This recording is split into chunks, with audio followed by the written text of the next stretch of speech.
बँकांचे राष्ट्रीयीकरण. बँकांची मालकी व व्यवस्थापनाची जबाबदारी सरकारने वटहुकुमाद्वारे स्वतःकडे घेणे म्हणजे बँकांचे राष्ट्रीयीकरण.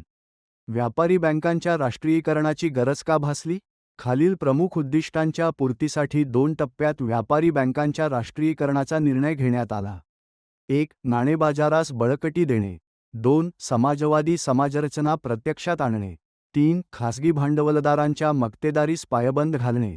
4. कृषी, लघुउद्योग या क्षेत्रांना पतपुरवठा करणे. 5. व्यापारी बँकांची कार्यक्षमता व व्यवस्थापनात गुणात्मक बदल घडविणे. 6. प्रादेशिक असमतोल कमी करून सर्वांगीण आर्थिक विकासास प्राधान्य देणे.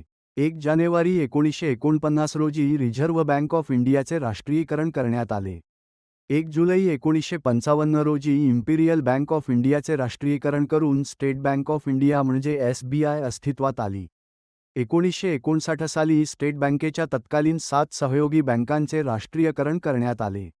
यानंतर भारताच्या तत्कालीन पंतप्रधान श्रीमती इंदिरा गांधी यांनी 1969 मध्ये 14 मोठ्या व्यापारी बँकांचे व 1980 मध्ये 6 मोठ्या व्यापारी बँकांचे राष्ट्रीयीकरण करण्याचा निर्णय घेतला.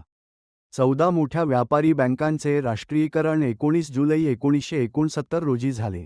यामागील निकष: ज्या व्यापारी बँकांच्या ठेवी 50 कोटी रुपयांपेक्षा अधिक होत्या, त्या 14 बँकांचे राष्ट्रीयीकरण.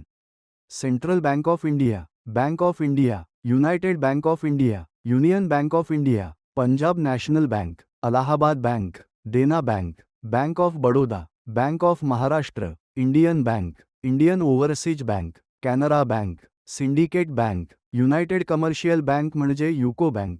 पंजाब नॅशनल बँक ही 1894 मध्ये स्थापन झालेली भारतीयांच्या मालकीची पहिली बँक आहे.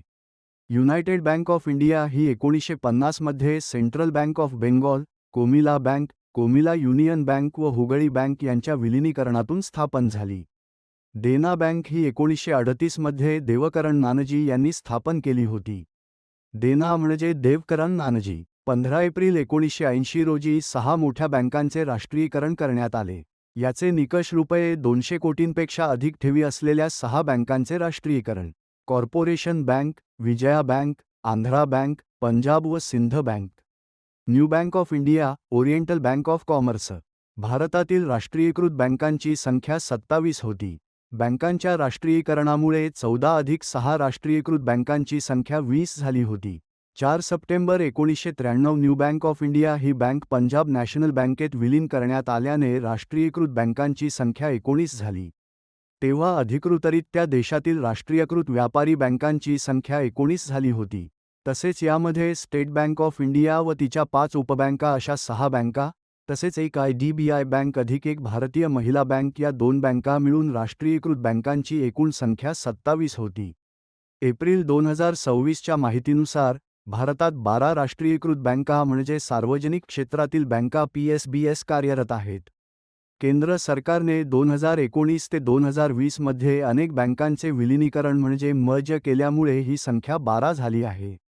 भारतातील 12 राष्ट्रीयीकृत म्हणजे सार्वजनिक क्षेत्रातील बँकांची यादी पुढीलप्रमाणे: भारतीय स्टेट बँक म्हणजे SBI, पंजाब नॅशनल बँक म्हणजे PNB, बँक ऑफ बडोदा म्हणजे BOB, Canara bank, union bank of India, Indian bank, bank of India, central bank of India, Indian overseas bank, UCO bank, bank of Maharashtra, Punjab and Sindh bank. या सर्व बँका RBI म्हणजे भारतीय reserve बँकेच्या नियंत्रणाखाली काम करतात. हे आहे GK Marathi YouTube channel. At GK Marathi, GK